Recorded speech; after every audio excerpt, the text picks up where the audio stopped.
Hi viewers, మనం ఇప్పుడు ఖమ్మం జిల్లా ఏల్పూర్ మండలంలో ఉన్నాము. సమాజం మొత్తం ప్లాస్టిక్ యుగం వైపు పయనిస్తుంది. రెడీమేడ్ లైఫ్ను అనుభవిస్తున్నారు. కానీ దశాబ్దాలు గడిచినప్పటికీ కూడా నేటికి కులవృత్తిని నమ్ముకొని జీవనం సాగిస్తున్నారు. అలాంటి జీవన గాథలో మీకు పరిచయం చేయబోతున్నాను. నమస్తే సాయిరన్న.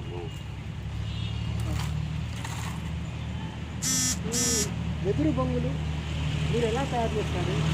మీరు మీకు ఏ విధంగా ఈ ముడి సరుకు వస్తుంది? మాకు ముడి సరుకు అంటే పేడ చేసుకొస్తారు సార్. వాళ్ళు పేడ చేసుకొచ్చి మాకు వేసేస్తారు. దాని మీద వాళ్ళ డబ్బులు ఇచ్చిన తర్వాత వాటి మీద మాకు ఏమన్నా మిగిలి తింటో లేదనుకుంటే ఇప్పుడు మీకు ఎట్లా మీకు ఈ వృత్తి అనేది మా తాతలు మరి ఎట్లా నేర్చారో మాకు తెలియదు సార్. ఇక మా తాతలు మా కనులు కొడుకులు మనవళ్ళు ఇట్లా దీని మీదనే జీవనాధారం అనేది గడుపుతూనే ఉన్నాం. ఇక అంటే మీరు ఏ విధంగా నేర్చుకున్నారు? దీన్న నేను చదువుకునే రోజులల్లా జీతాలు పెట్టారు. ఆ జీతాలు పెడితే జీతాలు చేసినాం కానీ ఆ రోజులలో జీతాలు మహా ఉత్కృష్టం చేస్తాం. ఆ జీతాల నుంచి బయటకు వచ్చిన తర్వాత ఇక ఆ పని చేయలేమని మొదలు పెట్టుకుంటే మా తల్లిదండ్రులు దీని మీద పెట్టారు. అంటే మీరు పని నేర్చుకున్నప్పుడు బాగానే సంపాదన ఉండదు? అప్పుడు పర్లేదండి. అప్పుడు డబ్బులు వచ్చినా ఏ వచ్చినా 10 పరగ మిగిలేదు మాకు. ఒకరికి ఆశపడి అప్పులు తెచ్చుకోకుండా బతికినాం. కానీ ఇప్పుడు ఈ ప్లాస్టిక్ వచ్చిన కాడి నుంచి మాత్రానికి అప్పులు చేయాల్సి వస్తుంది. మళ్ళీ ఎగస్ట్రా కొద్దిగా ఇబ్బంది పడి మళ్ళీ అప్పులు చేరవలసి వస్తుంది. అది వచ్చిన కాడి నుంచే ఎక్కువ మాకు.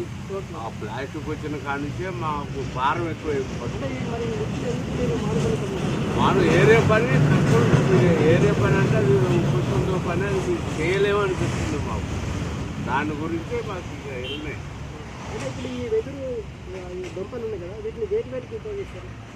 వీటిని రకరకాలుగా కూరగాయలకు కానీ పత్తికి కానీ మరి కళ్ళల్లో మిరపకాయలకు కానీ ప్రతి ఒక్కదానికి ఉపయోగపెడతారండి. పెళ్ళిళ్ళకి కానీ పెళ్ళిళ్ళకి కూడా ఉపయోగిస్తారు.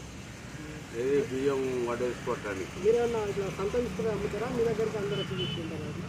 పొయ్యల్లో ఊళ్ళ మీదకి పోతాం, లేదంటే సంతలకి పోతారు పోయేవాళ్ళు.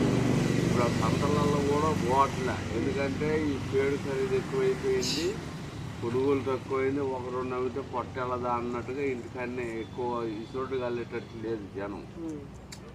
ఏదో ఇక పొట్ట మందం అల్లుకోవటం అని సపరేట్ ఉంటాం. ఇక అది మా లెక్క. అంటే ఇప్పుడు రోజుకి ఎన్ని అమ్ముతారు మీరు? రోజుకి 1-2 అమ్ముడు పోతూనే ఉంటాయి. ఒక బుట్ట గంపను బట్టి 500 కానీ చూస్తా. 500 ఇక పేడు ఖరీదు 200-150 తిరిగితే మాకు జీవనాధారానికి సరిపోదు. కానీ రోగాల నొప్పులు వచ్చినాయి మాకు కొద్దిగా ఇబ్బంది. మాతోనే లాస్ట్ అండి. ఇక ఇది వాళ్ళకి పిల్లగాళ్ళు అయితే అవ్వలేరు, వాళ్ళు బతకడం కూడా కష్టంగా ఉంటుంది. ఏమి చేయలేదు. ప్లాస్టిక్ ఆగిపోతే ఇది మాత్రం చెప్తానే అందరూ ఉంటుంది. అంటే ప్రభుత్వం మీకు సహకరించాలి. ప్రభుత్వం సహకరించాలి. దాని ప్లాస్టిక్ని ఆఫ్ చేసి మాకు లోన్లు అట్టెత్తుంటే మళ్ళీ దీన్ని పెంచుకోవడం మాకు అవకాశం ఉంది. ఎందుకంటే పిల్లగాళ్ళు కూడా నేర్పుకునే అవకాశం కూడా ఉంది. బయటికి పోకుండా వాళ్ళే పోతారని ఆలోచన అవుతుంది. ఇప్పుడు ప్రభుత్వం మాకు వివరాలు చెప్పినందుకు ధన్యవాదాలు.